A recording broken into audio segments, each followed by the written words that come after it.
Good evening, everyone. It's good to see you here. My name is Jennifer Spear, and I'm an Associate Dean in the Faculty of Arts and Social Sciences here at Simon Fraser University, as well as a faculty member in the Department of History. And I'm here tonight on behalf of Dean Laurel Weldon, who sends her regrets and wishes that she could have been here as well. I want to start by acknowledging that we are gathered on the unceded territories of the Tsleil-Waututh, Squamish, and Musqueam nations on which the campus of SFU Vancouver is located. As a historian, it's important for me to take this moment to make a territorial acknowledgement as an important moment to recognize not just the historical presence of the Coast Salish peoples in these lands, but their continuing and ongoing presences, their enduring relationship to and stewardship of their ancestral lands, and their struggles to heal the historical traumas of settler colonialism. We're gathered here on the occasion of the 8th Annual Edward and Emily McWhinney Memorial Lecture, in which we will be hearing from Professor Michalis Stosaropoulos, excuse my pronunciation there, the 1821 Fellow in Modern Greek Studies at the British School in Athens. I'm going to tell you just a little bit about the lectureship, and then I'm going to turn it over to James Horncastle, who will introduce the speaker himself. The Edward and Emily McWhinney Memorial Lecture was established in 2017 to honor the memory of two longtime friends and supporters of Hellenic studies at Simon Fraser University. And it is devoted to contemporary issues of global interest. Part of the endowment supports this lecture series with its commitment to a global vision in line with Ted McWhinney's life and career. Ted McWhinney was an expert on the Canadian Constitution, but he really lived in two worlds. On the one hand, he was an ease in academia, having held professorships at Yale, the Sorbonne, Toronto, McGill, as well as at Simon Fraser. He was the author of numerous books, and with his academic expertise, he also occasionally advised international bodies such as the United Nations, but also the Canadian government and other foreign states.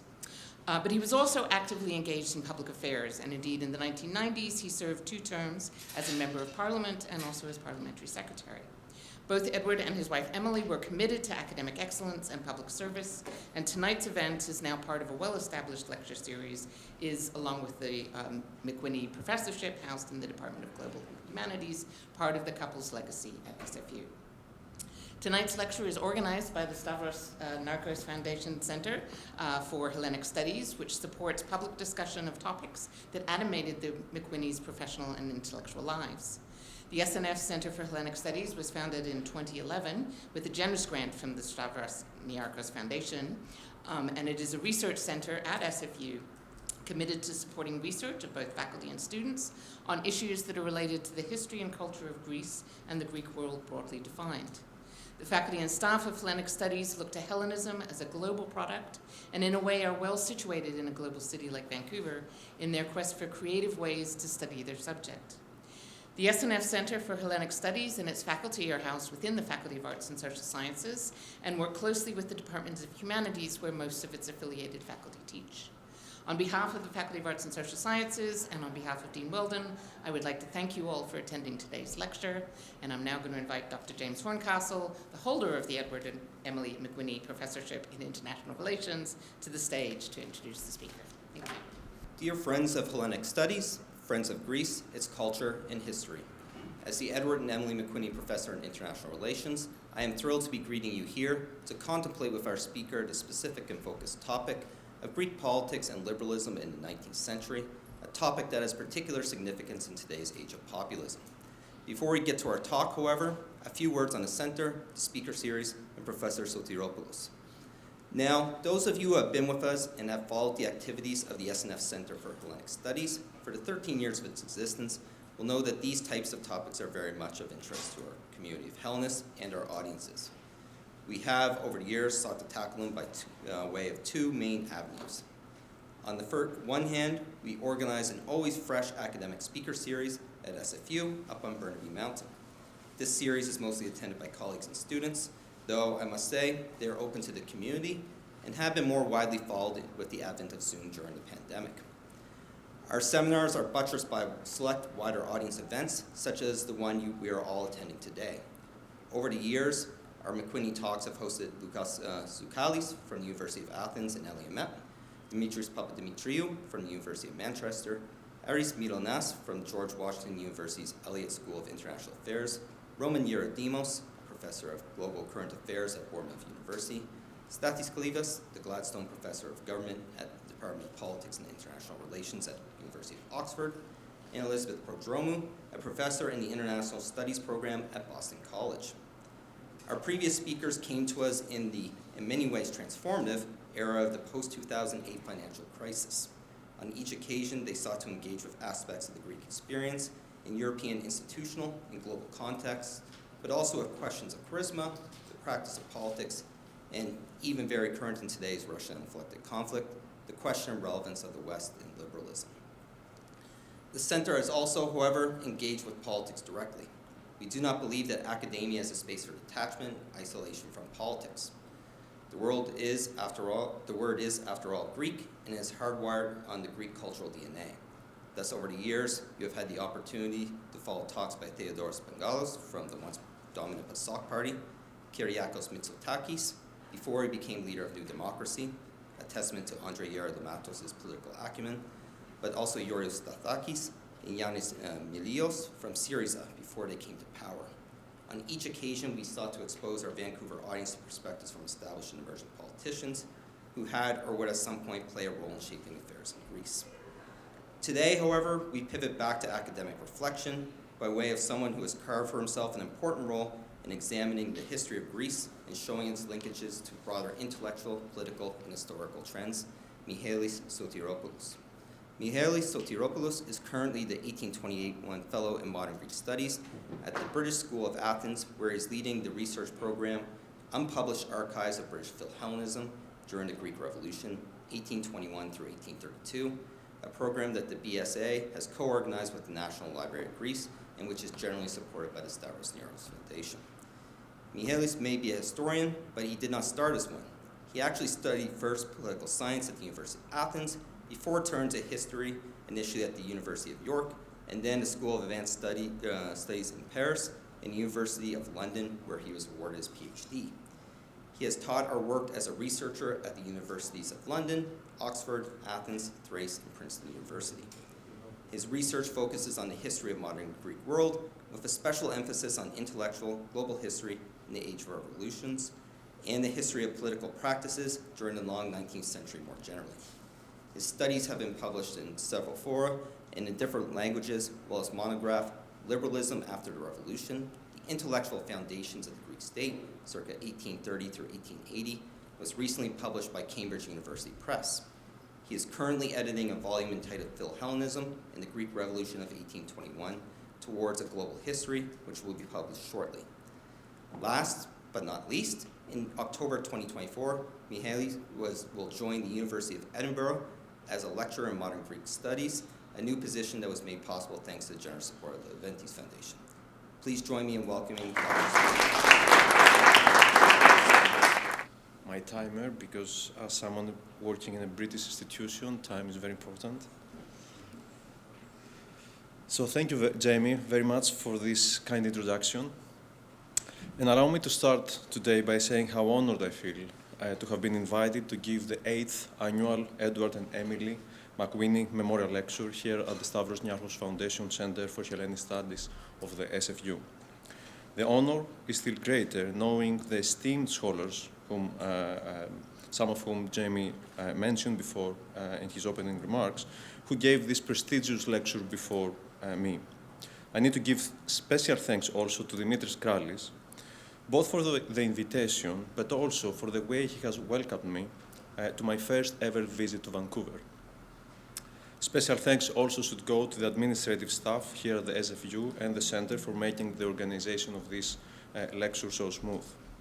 And also, as someone who has been through a number of Hellenic studies programs, and actually will be leading one in Edinburgh, I think it is important to stress the crucial role that institutions such as the one you have here, play in the advancement of Hellenic studies and in bringing scholars of the field and from across the world together. Now, when I received the invitation to give this lecture, I went and saw the previous ones. Once a gig, always a gig, I guess. Although this added to my nervousness, as I saw the big shoes I had to fill, it made me also realize that most of these lectures were by and large about contemporary issues, with many of them centering on Greece and the Greek crisis. Compared to these lectures, I will do something different. I will take you backwards in time in the early years of the Greek state, roughly from 1830 to 1880, the period that is when the Greek state was first established and formed. In doing so, I will focus on a theme that some of you may find oxymoron, Greek liberalism. And I say that because usually and unfortunately, many scholars and political commentators take Greek liberalism to be feeble and without roots in Greek society and intellectual life. That was an argument that was repeatedly actually made, especially during the Greek crisis. I'm afraid, however, that this is not what I will be arguing about today. In fact, I will be arguing about the exact opposite. My main assertion will be that Greek liberalism was to a great extent responsible for a historical failure. And by that, I do not mean the failure to modernize or to westernize the state, another conventional argument that I find deeply problematic. By historical failure, I mean the tenure of this gentleman right here. I'm not sure how many of you recognize him, because here he's at a young age, very close to the age he actually moved to Greece. This may be a more familiar picture that depicts the man after he was forced to leave the country that he came to love as a native. Thus, by failure, I mean the failure of the monarchical rule of King Otto, the first king of the Greek state, the king who came in Greece in 1833 and was dethroned in 1862. My aim today is to revisit this period and examine the reasons why King Otto and the Bavarian political agenda failed. I believe that this failure can be better and more effectively explained if we adopt the insights of intellectual history and turn our focus to the liberal discourses that developed from the late 1830s onwards. By telling the history of Greek liberalism, I will also be telling the intellectual history of an institution that was established in 1837 from the Bavarians and the significance of which we tend sometimes to forget.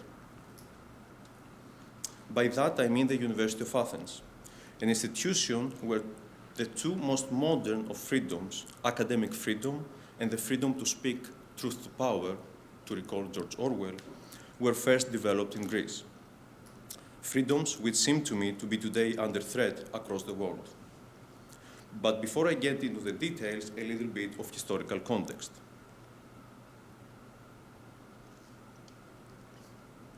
The Greek state was officially established by a series of international diplomatic acts which followed and to extent concluded the Greek Revolution of 1821.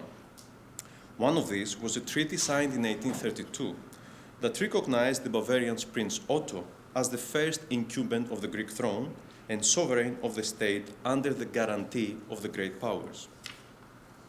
The Greek monarchical state, initially in effect absolutist, was reshaped by two moments of revolt. That of 1843, what is known as the Revolt of the 3rd of September, when the king was forced to convene a constituent assembly, sanctioning a constitution and a national parliament.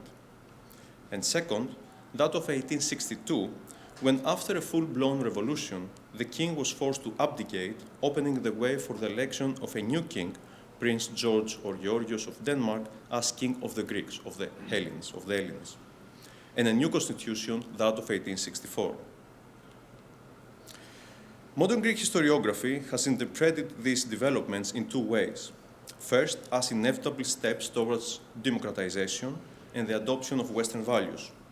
And second, as the triumph of the local elites against the attempts of the Bavarians to centralize the state. Although these two interpretations are very different, they do share a lot. They both focus on institutions at the expense of political beliefs and ideas about political power and government.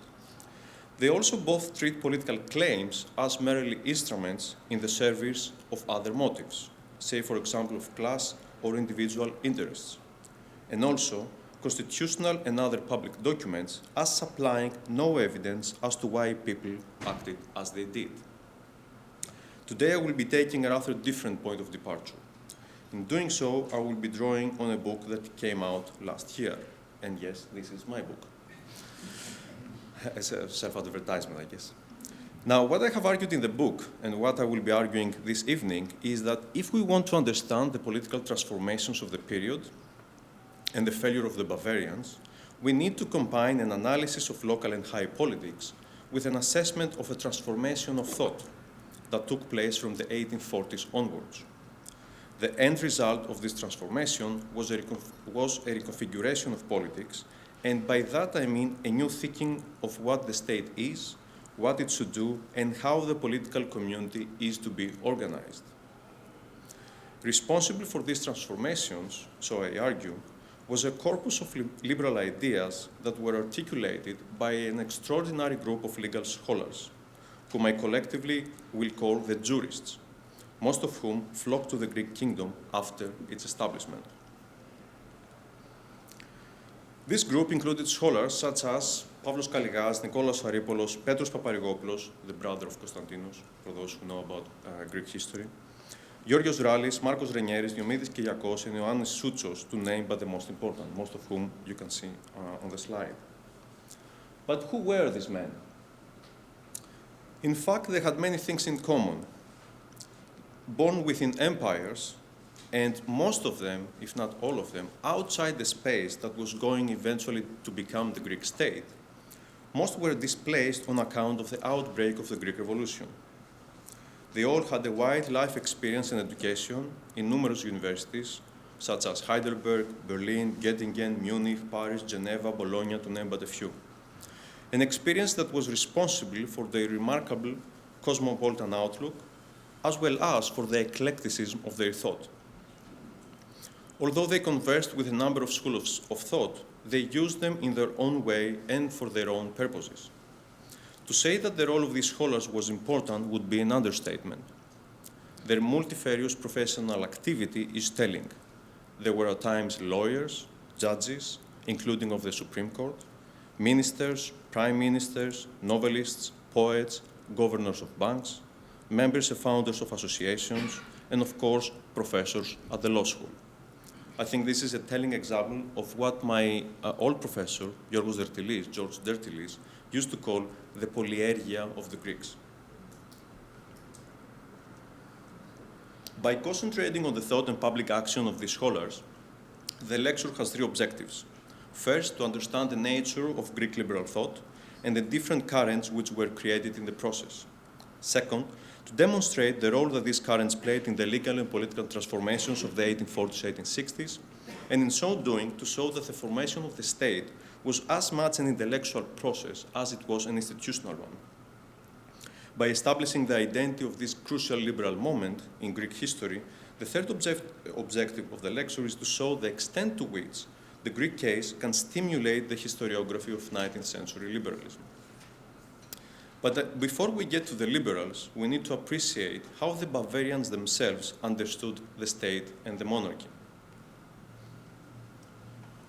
One thing to note is that the monarchy derived its legitimacy from the foundational treaties with which the political structure of the Greek state had been established. According to this, the king was recognized as the single and supreme sovereign of the kingdom.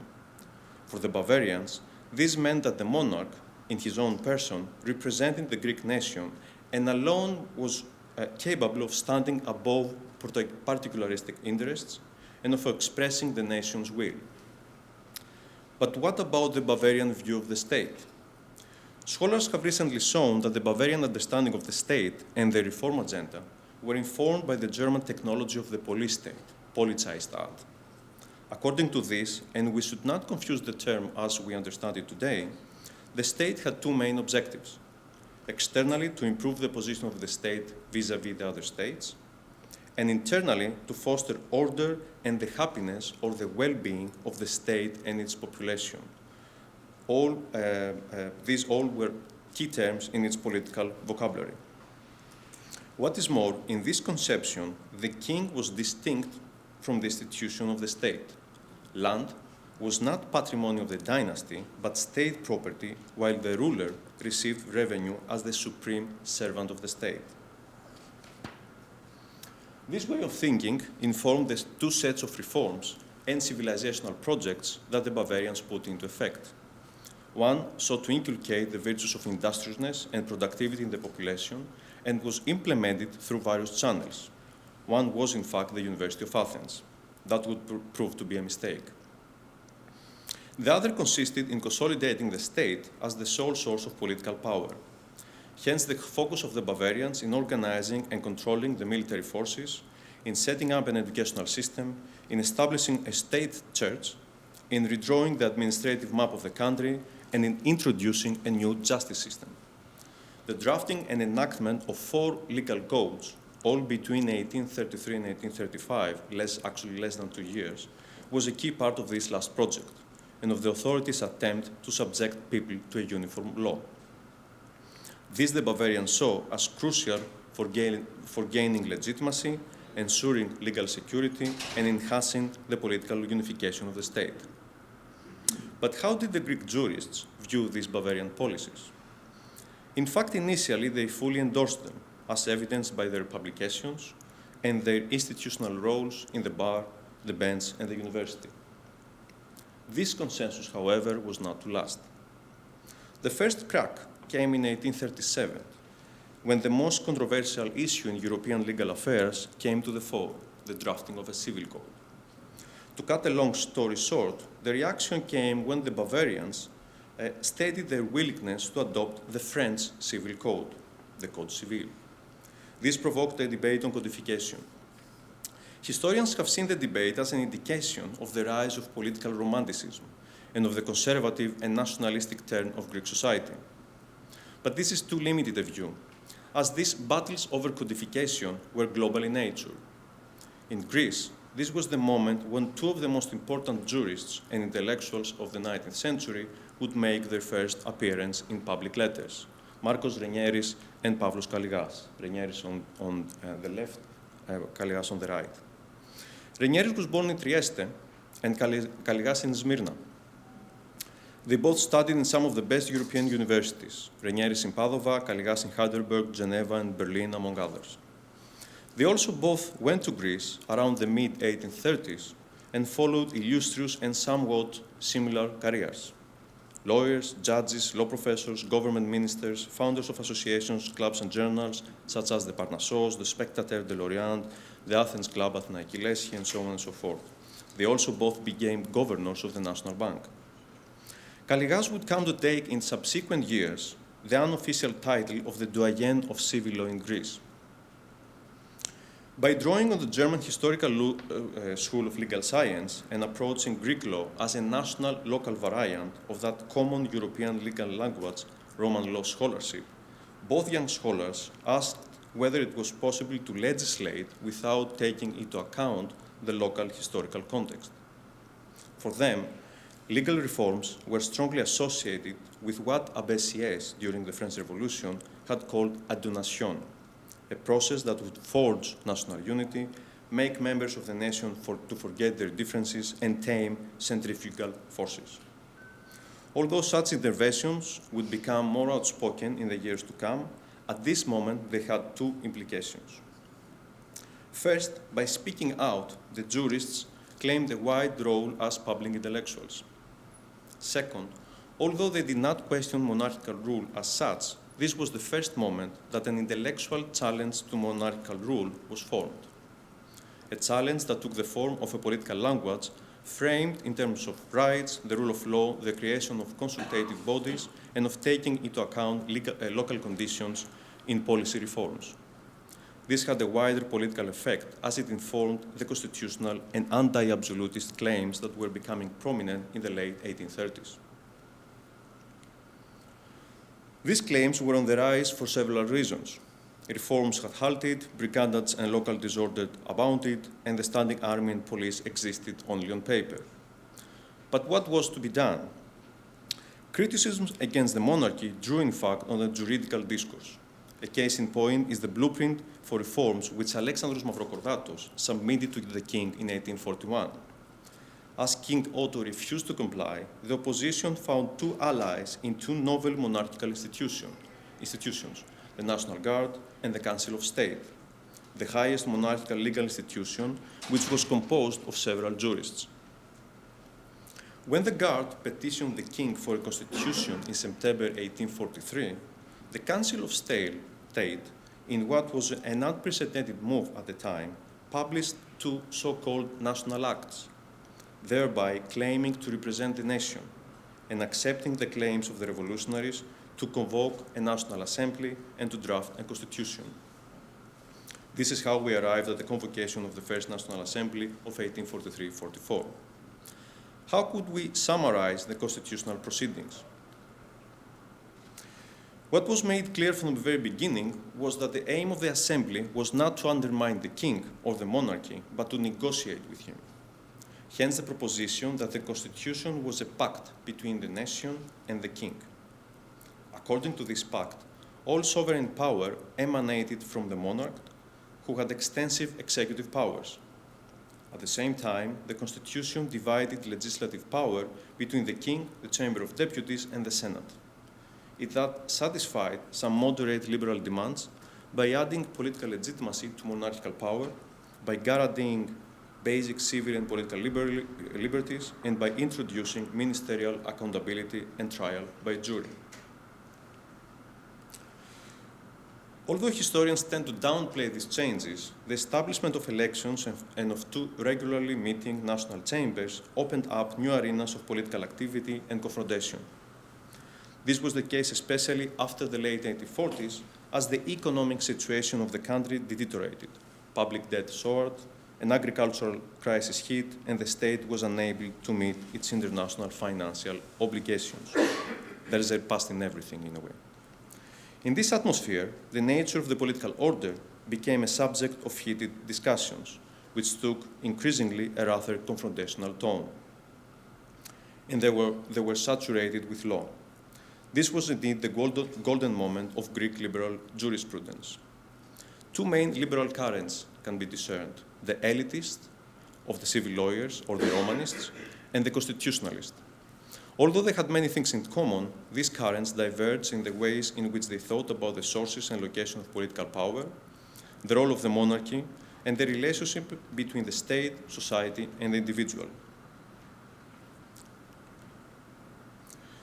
The first, the Romanist current, was endorsed by a mix of Bavarian and Greek civil jurists, such as Pavlos Kaligas, Emil Herzog, Emmanuel Kokinos, Marcos Renieris, Petros Paparigopoulos, Georgios Rallis, and Diomidis Kyriakos.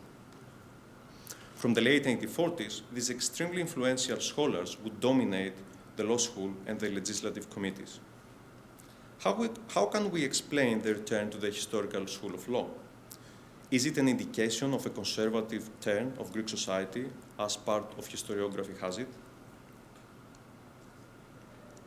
One thing to note is that apart from its huge prestige across the world, what 19th-century Romanist jurisprudence offered to the jurists was a legal method with which to form legally the state based on the Greek version of Roman law, that common legal language that bounded the socio-geographical space identified as Europe. The guardians, or the watchmen, of this process, if you like, would be the jurists themselves. But this is half of the story. For the Romanist vision was a powerful political and social ideology. One key feature of this vision was the theory of the Rechtsstaat, the kratos δικαίου, the law-bound state, a sort of a third way between the authoritarian absolutist state and the radical French republican model. According to its theory, in a kratos δικαίου, in a law-bound state, not only private individuals, but also public authorities, royalty included, were subjected to law. For this project to take hold, reforms in administration and in contractual relationships were crucial. Although this did not make the Romanists anti-monarchists, it did create a mild confrontation with the Bavarians. Yet things would turn much more confrontational in the years to come. To understand why, we need to turn to another key feature of the Romanist vision, the idea of property. Although property was an integral part of Romanist jurisprudence, the strength with which the Romanists advocated the idea can only make sense if we take into account the central socio-political issue in Greece at the time. the national lands, οι εθνικές γέες, the status that is of Ottoman property, which after the revolution was transformed into Greek state domain. And just to give you a number, we're talking about the 65% of Greece's arable land. By several measures, by recognizing as private property only holdings supported by almost non-existent title deeds, by treating cultivators as tenants on state land and oblige them to pay a heavy usufruct tax. By recognizing several traditional rights on land, the Bavarians were obstructing the distribution of land and preserving their state's monopoly on it. For the Romanists, this was a cause de guerre, a reason for war. As they saw it, transforming tenants into landowners was a key part of the adonation, and for turning Greece into a proper European state. In this way, struggles over property were transformed into struggles over sovereignty, liberty, and the state. As a response, and through their role in the Legislative Committee, the Romanists activated during the 1850s a subversive legislative process that would consolidate private property rights. One of the most important means was the application of the Roman law of prescription, according to which an occupied or possessed land or asset could be transformed into private property by a lapse of time. This opened the way to ownership for anyone who could show continuous occupation of a piece of land. Yes, χρησικτησία. In addition, several courts frequently supported the cultivators, or those whom the state deemed squatters, against the state. As some of the Romanists had predicted, the technical application of Romanist principles in courts would facilitate the making of a society of small, freeholding property owners and farmers. They would also transform gradually land into a commodity, and that would start a proper capitalist transformation. An interesting point, if taken to its limits, this view would support the loss of ownership in case of a property that remained unused for a period of time. Yet, there was a catch, actually two. The one was that the Romanist ideal could not but exclude those who lacked an attachment to land, those who moved around frequently. Think, for example, of the nomadic shepherds or the sailors, the lifestyles of those groups who were on the move and who, in the words of James C. Scott, could get away, could not be tolerated. I think the novel Thanos Vlekas by Pavlos Kaligas is the best proof of this exclusionary dimension of the Romanist vision. It is also a proof of the way in which the Romanists conjugated science with art, in both cases using history as their source material.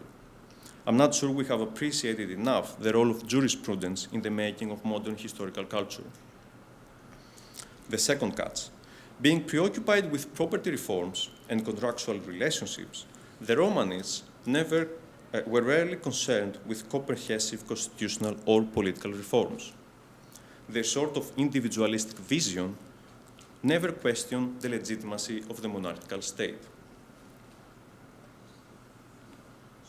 Okay.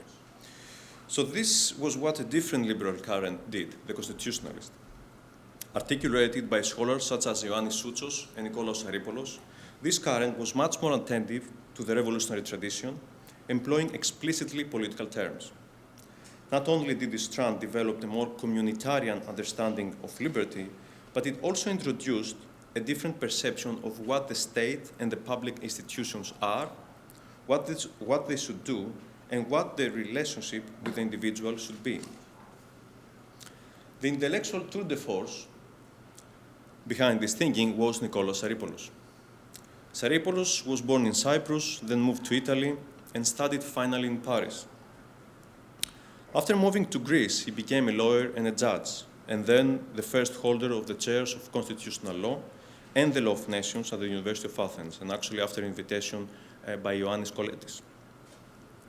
Saripoulos was the most prolific writer of his generation, and it was he who changed the terms of constitutional thinking by drawing on natural law theories and by locating sovereignty in the nation. Saripoulos had three main concerns: how to give political expression to the principles of national sovereignty and individual rights, how to balance them, and how to eliminate the chance of them being usurped. He responded with 3 theoretical points and institutional proposals. First, he argued for a more explicit protection and expansion of individual rights and liberties. Second, he proposed a complex political system in which powers were both separated and checking each other. He did so by seeing all political institutions, monarchy, parliament, senate, as having competing claims to represent the nation. The third response, which he shared with Souchos, was that he did not limit political participation in voting. For the constitutionalists, we become who we are as individuals by coming together, by participating in collectivities. Hence the importance they ascribed to collective institutions, to sociability, and to virtues which were public-oriented and would enhance a robust public life. So what, you may wonder? Just academics and their theories? Actually, towards the end of the 1850s, these claims fed into harsh criticism against the king and the monarchy. In fact, they became the ideological underbelly of the revolution of 1862, that was from the outset a full-blown revolution against the king and the monarchical order. How can we explain this? Although the revolution of 1862 is generally understudied, historians have long stressed 3 factors: popular discontent, the rise of radical opposition, and the role of the printed word, newspapers. That said, they have not explored the specific claims against the king and the intellectual sources from which these were drawn. Discontent was, of course, widespread and mounting since early in the 1850s, as the economic situation of the country was going from bad to worse. The humiliating events during the Crimean War, which saw the occupation by the Allied powers of Piraeus, the main port of Greece, the imposition of a naval blockade, and of a new cabinet, which was called by the press the Occupation Cabinet, only added insult to injury.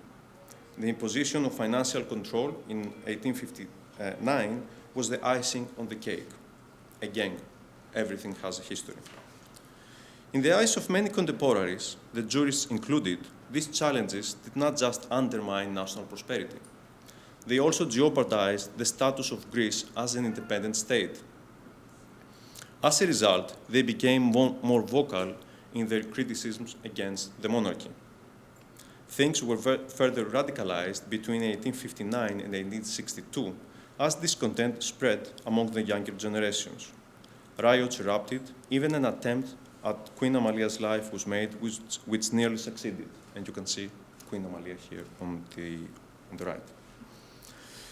Otto retorted by rigging elections, appointing favorites to office, and by suppressing dissatisfaction.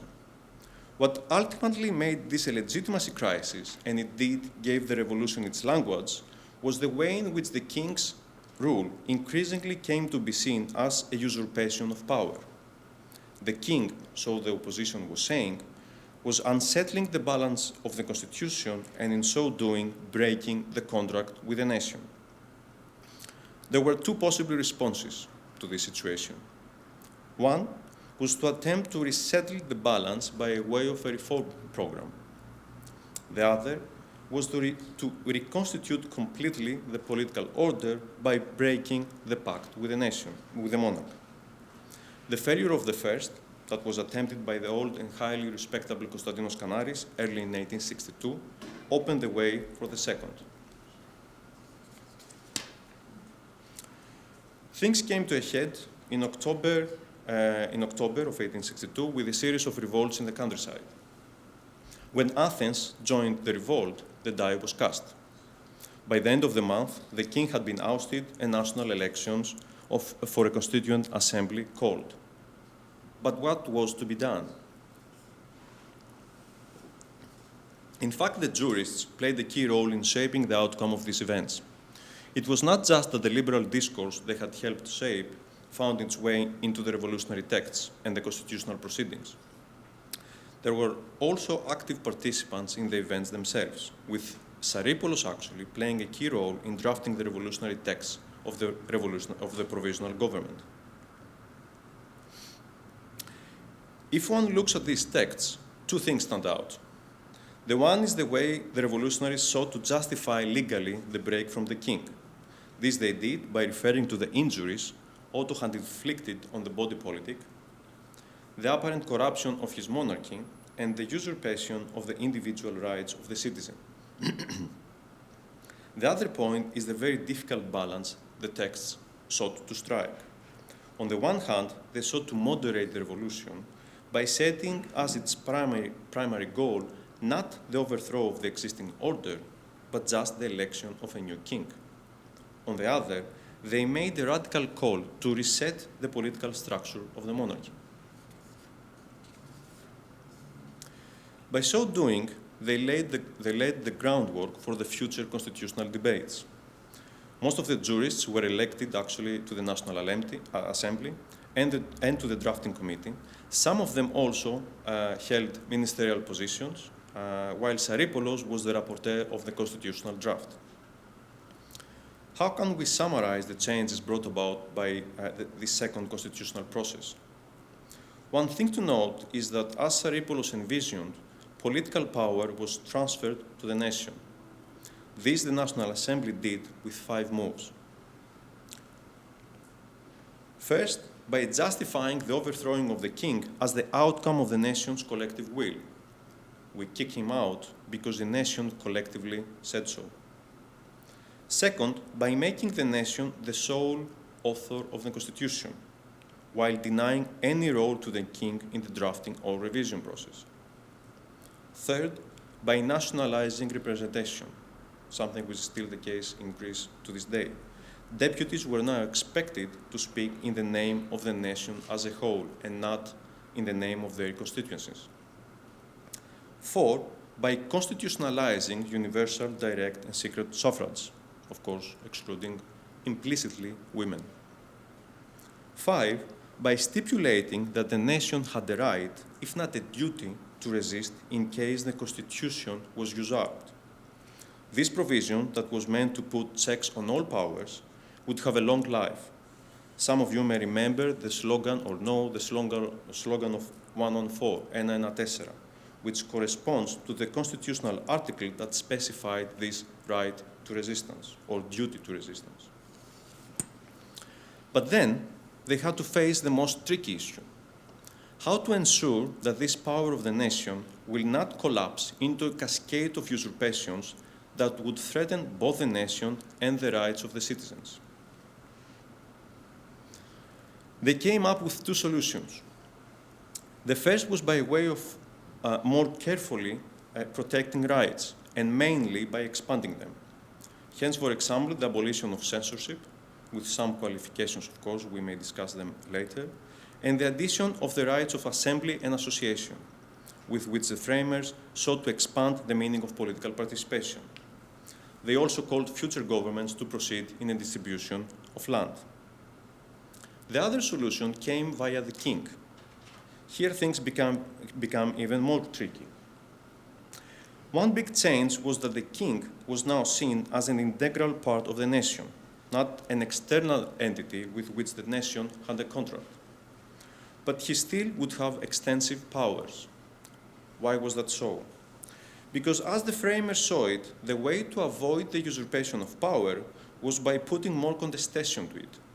In other words, their mistrust of power led them to create an institutional arrangement in which both the king and the parliament would have competing claims to speak in the name of the nation.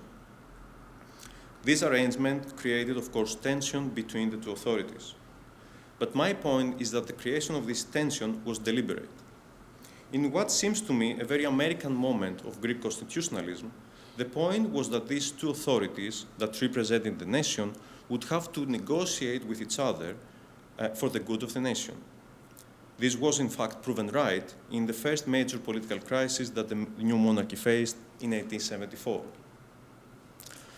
This was the crisis during which one of the most important political figures of 19th century Greece made his first mark, Charailaos Trikoupis. And this was in fact a constitutional/legal crisis which started with an attempt by the king to limit the legislative jurisdiction of the parliament. Trikoupis responded by publishing 2 articles in the press. In this, he put the blame for the state of the country on the king and the way he was violating the constitutional arrangement of 1864. Trikoupis was imprisoned. He was released when the Judicial Council, again the jurists, reviewed his case, making claims that drew on the constitutional proceedings of 1862-64, and that these claims drew explicitly on the Constitution of 1864. Things escalated further in 1875 when a constitutional coup was attempted by the king and his administration. The attempt provoked the reaction of the law school, the professors of which submitted a confidential memorandum to the king while also leaking it to the press. Realizing the political climate, the king made an extraordinary move to appoint Trikoupis as prime minister while accepting the Architis de Dilomenis, the principle that the government should have Parliament's proclaimed confidence. In other words, this first face-off, during this first face-off between Parliament and Crown after 1864, constitutionalism came out stronger, exactly as the framers of 1864 had predicted. To conclude, what are we to make of all this? One point that needs to be emphasized once more is that to argue that Greek liberalism was feeble, underdeveloped, or derivative of some sort of core liberalism stemming from Western Europe is to be missing a much more interesting story of intellectual breadth, syncretism, and creativity. In fact, if placed within a European-wide perspective, liberals in Greece were more attentive to the revolutionary tradition and had more positive views of the people and of popular sovereignty than many of their counterparts in Northern Europe. And they did so even after 1848, when by all accounts, liberalism elsewhere in Europe became gradually more conservative. To understand these features of Greek liberalism, we need, of course, to take into account the political context of Greece and the Bavarian political agenda.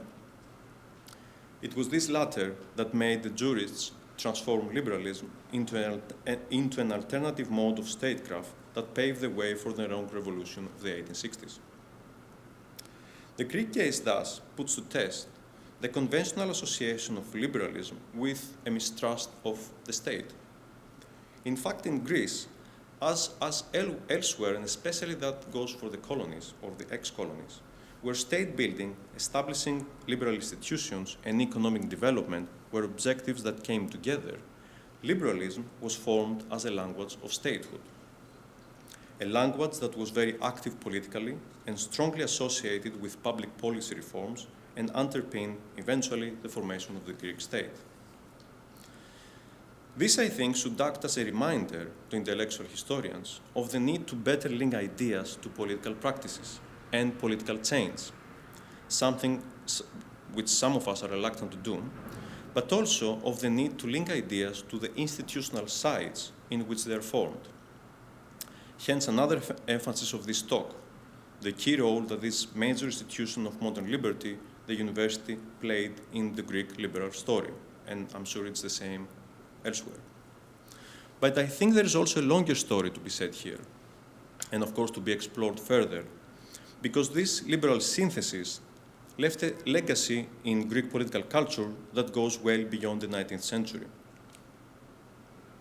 Firstly, the tension between the parliament and the crown as two competing institutions in which the sovereignty of the nation was invested characterized Greek political life until 1974, when the monarchy was finally abolished. But I think it may also explain things that came after.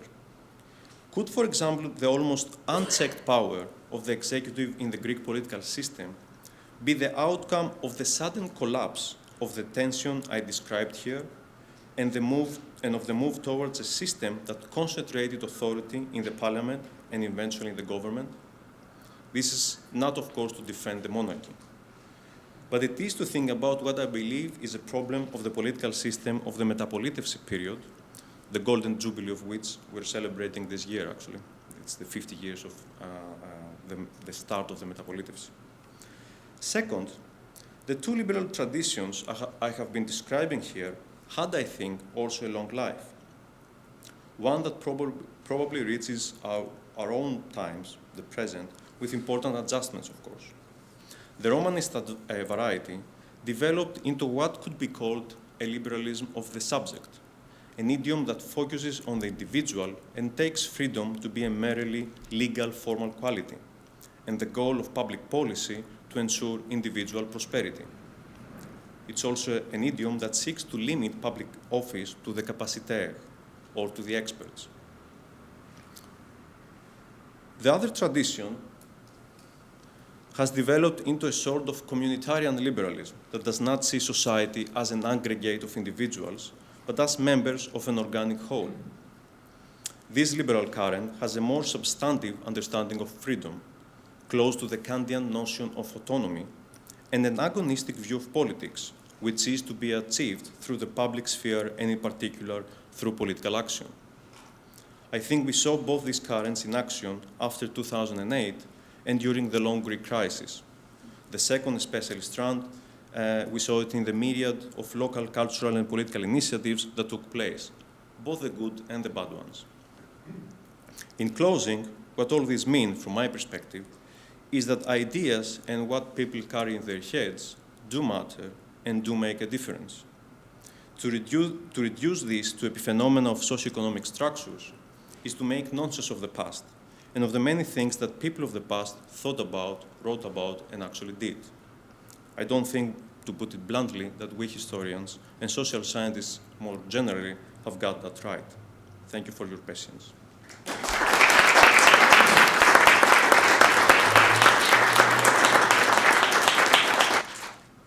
Okay, everybody, we will now open up for questions. If you do have a question, just please wait for the mic to get there. Yep, and Heather will bring it to you. So is there any questions to start? Yeah, Alex back there.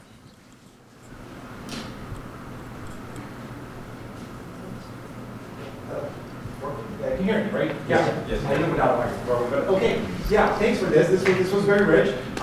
So I should maybe read the book first. But I have a question. How does the Greek experience of the 1830s to the 1880s kind of fit with the broader things that are going in the Balkans, the Ottoman Empire undergoing Tanzimat, different ideas coming and being adjusted for the local needs, adapted and adjusted and adopted, right? So it might be a little bit unfair question, but how does Greece compare vis-a-vis its Balkan neighbors in the process of different rearrangings that are happening around, right? So politically.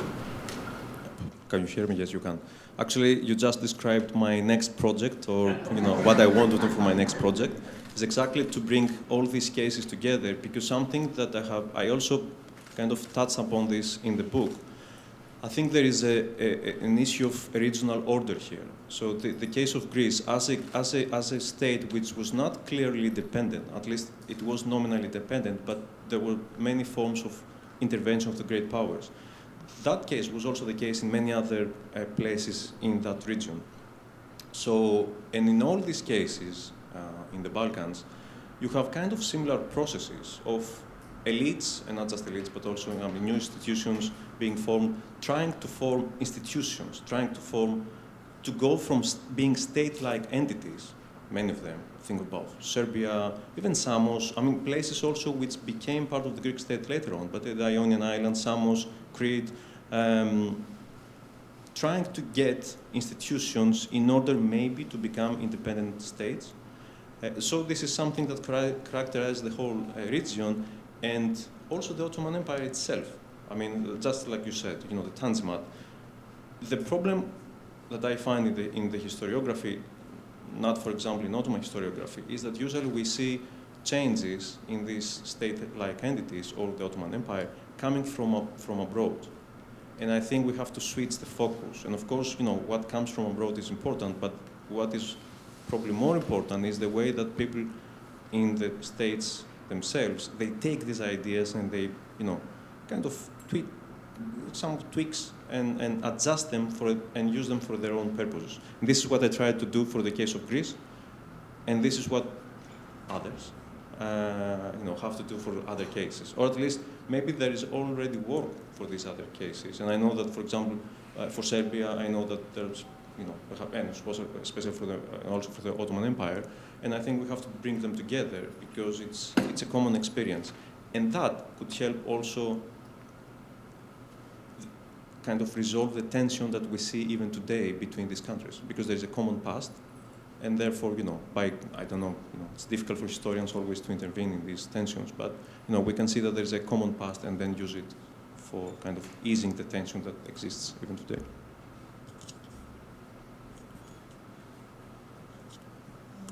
Other questions?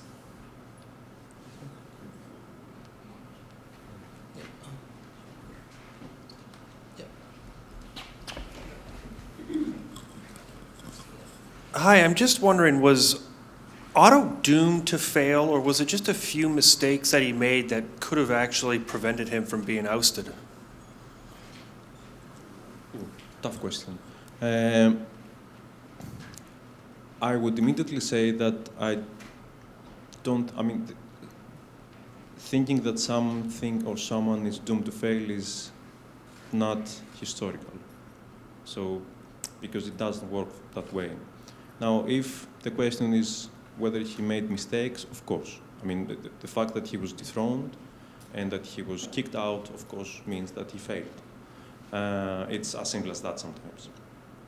But the thing is that I don't think, of course, in retrospect, you can say that they made mistakes, but we also have to think of the ways in which the Bavarians were thinking because of where they came from. So when you have a new structure a new monarchy trying to build new monarchical structures, and they have a certain way with which they're thinking, the politicized that, or the things, whatever they had learned in Bavaria, and they're trying to bring them in Greece.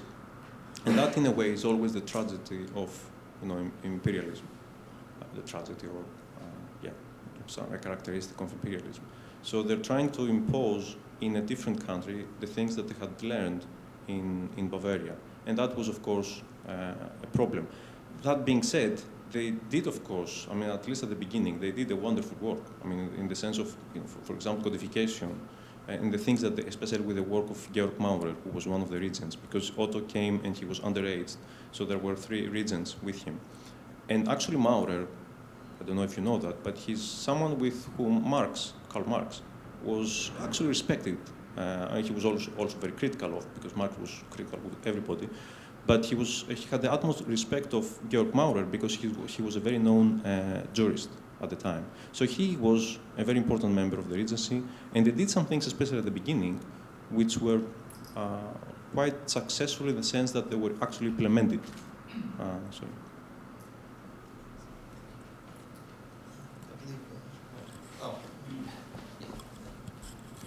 Hi, that was wonderful. I hope this question hasn't already been asked, but I was just wondering, do you see a relationship between Romanist engagement with Roman law in the early 19th century and drawing connections with medieval Roman or medieval Greek or Byzantine, traditions of jurisprudence as a way of building a national narrative and sort of including themselves in sort of this broader community of countries that used Roman law while also connecting it back to existing, medieval traditions of Roman law in the Greek-speaking world? Yeah, that's a very good question.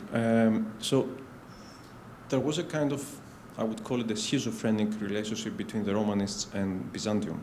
And I say that because for practical reasons, both the Romanists, the jurists, but also actually the justice system, went back to the Byzantine civil law that actually that existed in many of the communities, the local communities of the Greek lands.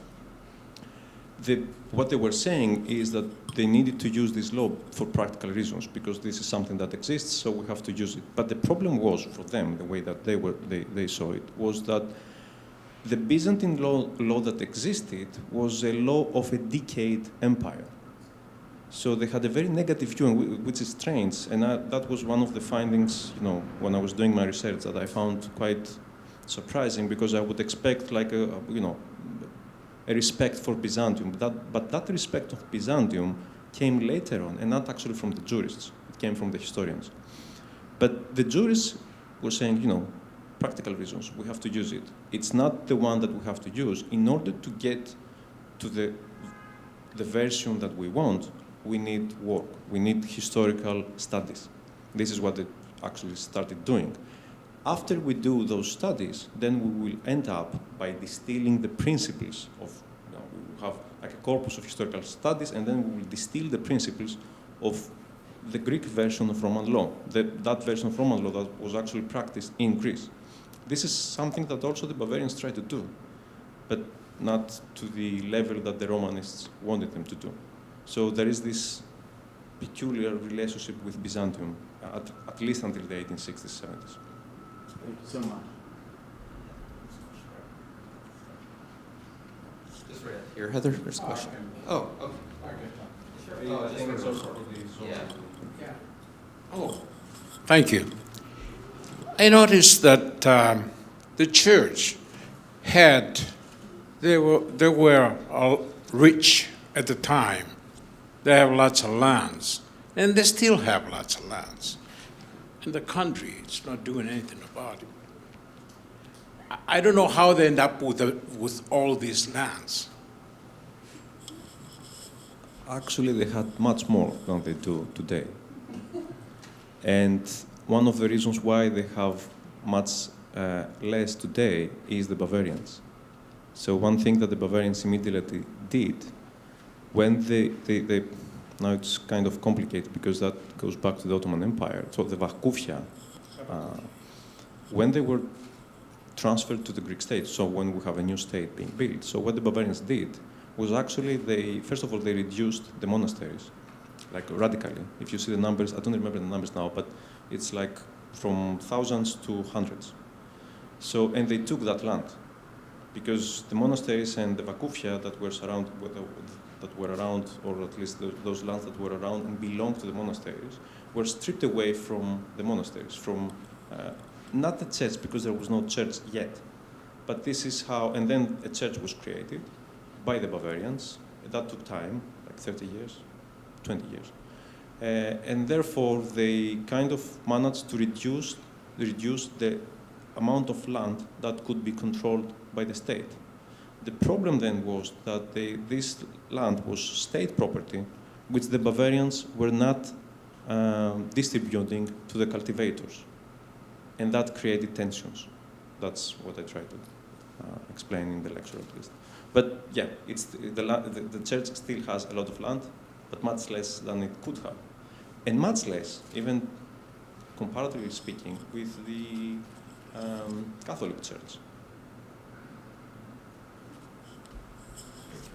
Can I just ask very quickly? Why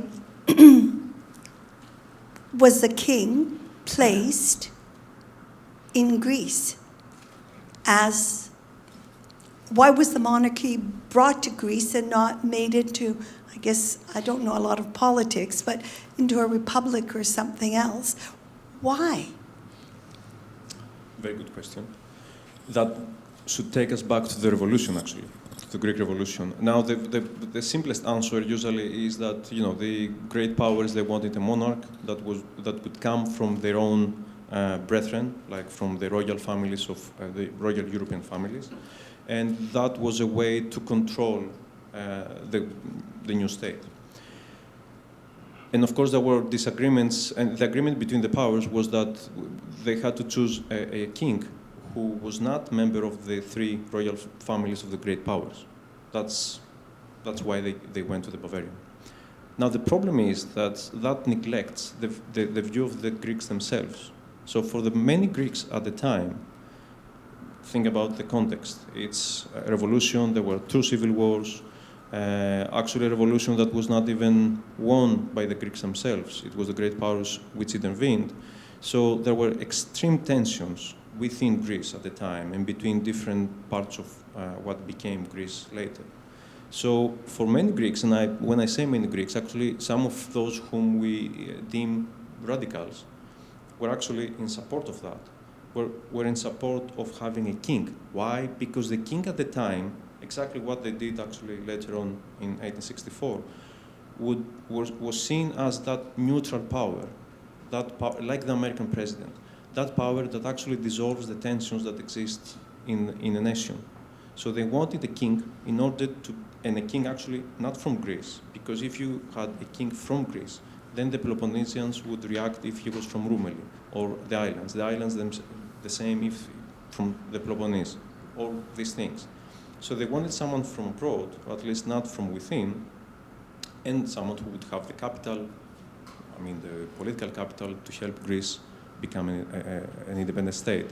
And also that's why they accepted Capodistries, because Capodistries was from abroad.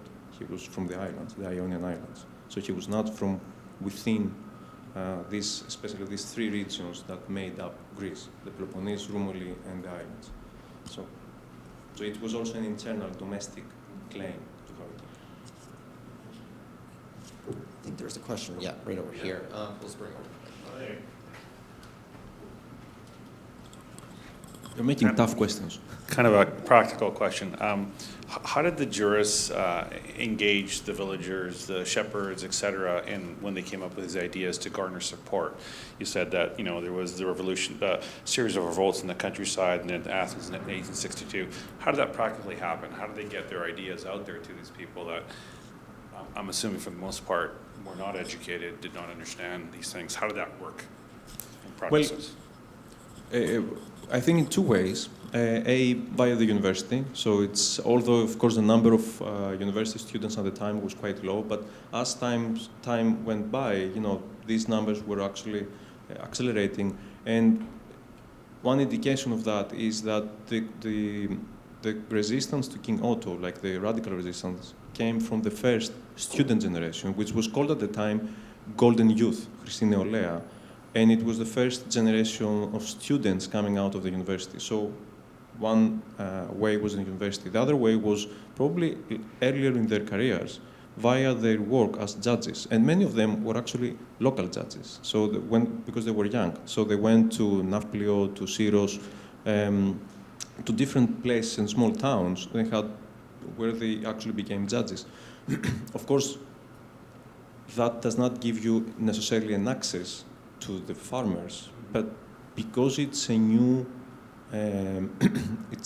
power, the judicial system, and the fact that someone has to go to a court to resolve, a case, that I think there's a symbolic power there that new power has, that gives you, leeway to affect the local communities, and also by making. Third way, by networking with local elites. And I think, especially in 1862, the crucial moment that made it a revolution, I didn't say that because I didn't have time, everything started in the countryside. But it was Athens that switched the whole thing. So the moment that Athens decided to go with the revolution, and actually it was very late in the game, it was the last city to actually join the revolutionaries, and I think there they played a big role.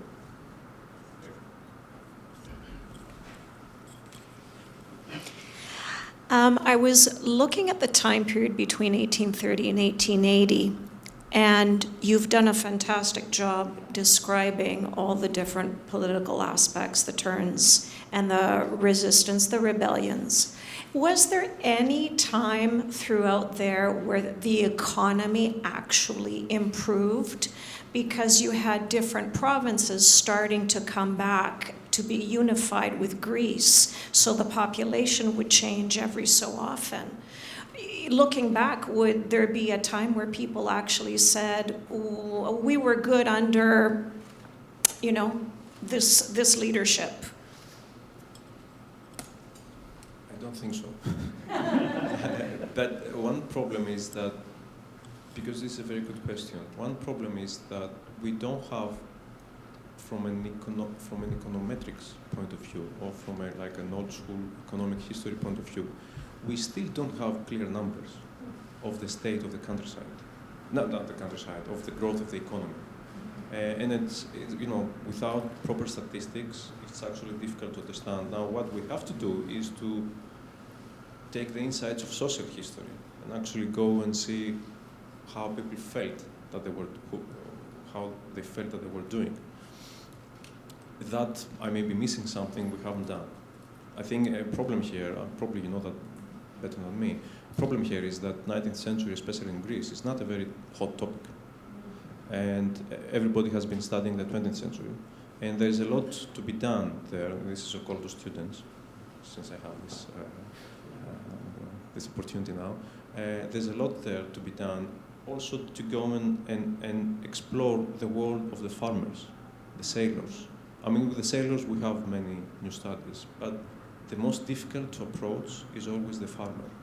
Those uneducated or not very well educated farmers and those of you who know how Greece is, those who live, or the shepherds, even worse, those who live far away from the center. This is difficult, but actually I think it can be done. There are many archives, so it's a call to new research.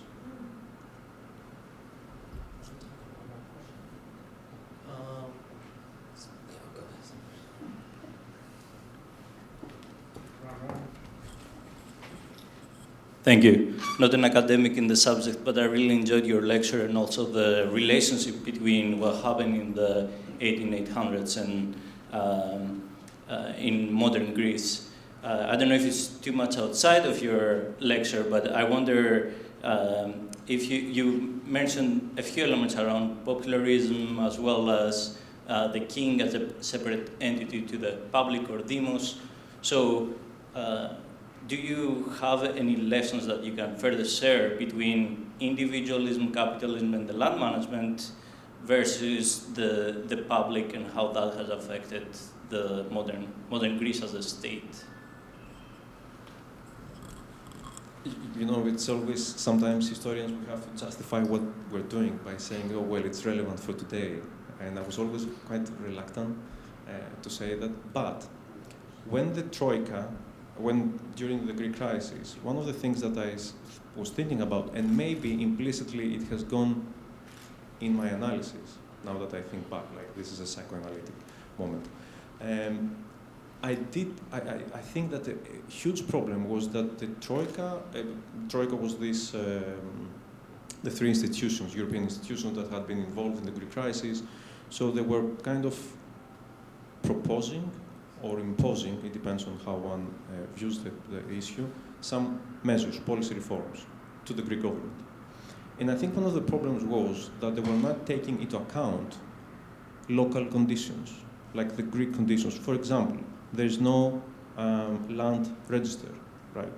This is something that you have to take into account when you want to propose new taxes or land tax. So if you don't, and you just, see like a PowerPoint or just making a projection, I think you lack local knowledge. And the problem is, how do you get that local knowledge? I think you can, but of course you cannot find it in just like 2 weeks or 1 month that they wanted to do. But I think that was something that was a lesson while I was watching what was happening. And also many other lessons, the way that the way in which people were expressing themselves, so like the initiatives in which they were participating. I think it was saying a lot about the way in which the Greeks are thinking when it comes to politics, society, this idea of having to be there, to participate, to take action, which is a very Mediterranean, or not just Mediterranean thing. It's not to justify or to say that they did well, but it is to try to explain it. And I think I was getting the means to explain what was happening by way of history, at least. But that's a schizophrenia of the historians. They always find something in history to explain the present. So yeah. I don't know. I mean, I didn't answer exactly, but. Thank you for a very fascinating question period, as well as a great lecture as well. I'm sure we all learned a lot, and I'd like to thank you, the audience, as well, for coming out this evening. Just a note, we have several upcoming events, so I'd invite you to check out the SNF Center for Hellenic Studies website at SFU. Other than that, I would like you to invite me once more in thanking Dr. Sotiropoulos for an excellent lecture.